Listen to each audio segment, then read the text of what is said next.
আজি এই ভিডিঅ'টো কৰা হৈছে স্কুলৰ লোকেশ্যন আপডেটনৰ সম্বন্ধে। আজি আমাৰ বহুত স্কুলৰ লোকেশ্যনৰ প্ৰব্লেমৰ কাৰণে এটেণ্ডেঞ্চ দিব পৰা নাই, শিক্ষক হওক, টিচাৰ ষ্টুডেণ্টে হওক। তো কেনেকৈ লোকেশ্যনটো কাৰেক্ট কৰিম তাৰ এটা ভিডিঅ'টোত আমি অলপ শুদ্ধ কৰিবলৈ চেষ্টা কৰিম। আমি শুদ্ধ লোকেশ্যন ল'বৰ কাৰণে প্ৰথম কথা লোকেশ্যনটো আমাৰ মোবাইলে লগে লগে নলয়।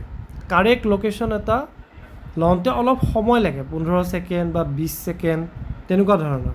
আপোনালোকে কি কৰিব, স্কুল লোকেশ্যনত ক্লিক কৰাৰ পিছত ফটো লোৱাৰ সময়তে হওক বা কেপচাৰ লোকেশ্যন লোৱাৰ সময়তে অলপ ৰখি দিব।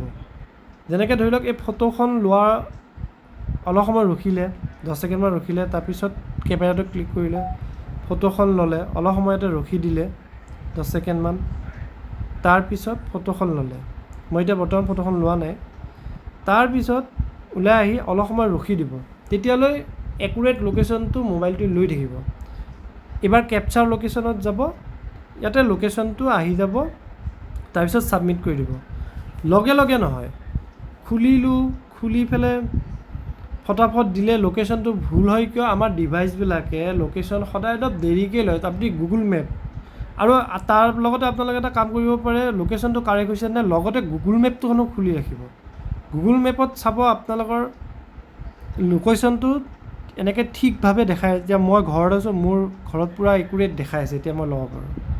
তেনেকৈ আপোনালোকে লগে লগে গুগল মেপখনো খুলি ৰাখিব আৰু চাব লোকেশ্যনটো পূৰা কাৰেক্ট দেখাইছে নে নাই। এই দেখুৱাৰ যদি দেখায় তেতিয়াহে ইয়াতে স্কুল লোকেশ্যনত গৈ 10 ছেকেণ্ড 15 ছেকেণ্ড ৰখি পেলাই কেপচাৰ লোকেশ্যন কৰিব। আৰু লোকেশ্যন লোৱাৰ সময়ত আপোনালোকে স্কুলখনৰ ঠিক সোঁমাজত যাব, ৰেডিয়াছত যিটো আমাৰ বৃত্তৰ কেন্দ্ৰবিন্দু থাকে তেনেকৈ বুলি কওক, সোঁমাজত গৈ পেলাই ল'ব। আৰু ওপৰত চাব যাতে একো চালি বা টিং নাথাকে, একদম খালী হেৰি ভিতৰত। খুব দূৰত নল'ব বা গেটত নল'ব বা পথাৰত নল'ব, ঠিক স্কুলখনৰ সোঁমাজতে ল'ব আৰু অলপ সময় ৱেইট কৰিব লোৱাৰ আগতে। তেতিয়া কাৰেক্ট আহিব আৰু লগতে গুগল মেপতো চাই ল'ব কাৰেক্ট আহিছে নাই। তাৰপিছত এবাৰ লগ আউট কৰি দিব, এপটো লগ আউট কৰিব, লাগিলে আনইনষ্টল কৰি আকৌ এবাৰ ইনষ্টল কৰিব। তাৰপিছত চাব আৰু লগে লগে আপডেটো নহয়, অলপ সময় লাগে, আমি দিয়া লোকেশ্যনটো ছিষ্টেমত সোমাবৰ কাৰণে অলপ সময় লাগে। তাৰপিছত এটেণ্ডেঞ্চ ল'ব, হেৰি কৰিব, চাব নিশ্চয় এইটো শুদ্ধ হ'ব। আমাৰ ৰেঞ্জটো ৰখা হৈছে 300 পৰা 400 মিটাৰ। 300 পৰা 400 মিটাৰৰ ভিতৰত হ'লে এটেণ্ডেঞ্চটো ল'ব।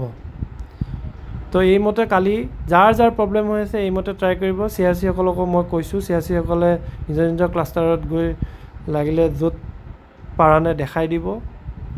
এইদৰে চবেই লোকেশ্যনটো লৈ এটেণ্ডেঞ্চ ল'ব ট্ৰাই কৰিব আৰু এটেণ্ডেঞ্চটো সম্পূৰ্ণ দিব। মই দেখিছোঁ বহুত স্কুলৰ এবচেণ্ট হৈ আছে, তো এটেণ্ডেঞ্চটো সম্পূৰ্ণ দিবলৈ ট্ৰাই কৰিব। আৰু লগতে এটা কথা হয়তো বহুতৰ এটেণ্ডেঞ্চটো লওঁতে ৰঙা হোৱা বুলি মোক কমপ্লেইন কৰিছে, ৰঙা হৈ থাকে কাৰণে ল'ব নোৱাৰে। যিবিলাকত ৰঙা হৈ থাকে তেওঁলোকৰ ফটোখন ৰি-এনৰলমেণ্ট কৰিব। তাৰমানে ফটোখনৰ কোৱালিটি ভাল নহয় কাৰণে ৰঙা হৈ থাকে।